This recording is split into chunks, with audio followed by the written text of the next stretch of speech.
Kekeringan yang melanda wilayah Tuban, Jawa Timur menyebabkan ratusan hektar lahan pertanian cabai kurang pasokan air. Akibatnya tanaman cabai tidak dapat berbuah optimal sehingga hasil panen turun drastis. Anjloknya harga jual cabai juga menambah kerugian yang harus ditanggung para petani. Musim kemarau panjang tahun ini menyebabkan sebagian besar wilayah Kabupaten Tuban mengalami kekeringan. Banyak sumber air di perbukitan kapur tak lagi memancarkan air, sehingga sungai dan bendungan ikut kering. Kondisi ini membuat ratusan lahan pertanian cabai di Kecamatan Marukarak, Kabupaten Tuban, kurang mendapatkan pasokan air.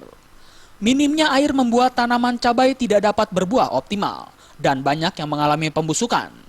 Akibatnya hasil panen petani turun drastis. Jika biasanya sekali panen bisa menghasilkan 70 kg, namun kini hanya 45 kg saja. Bahkan derita petani belum selesai, buruknya kualitas cabai juga menyebabkan harga jualnya anjlok, hingga Rp5.000 per kilogram. Ya, itu buahnya kurang atos, hasilnya menurun.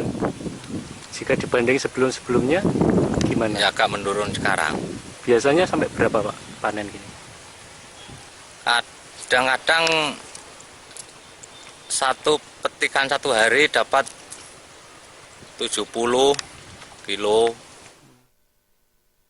Untuk mengairi tanaman cabainya selama musim kemarau ini, petani harus membeli air seharga Rp75.000 per tangki, berkapasitas 5.000 liter. Para petani berharap musim kemarau segera berakhir dan berganti musim hujan. Dari Tuban, Jawa Timur, Sumbali Malwapati melaporkan.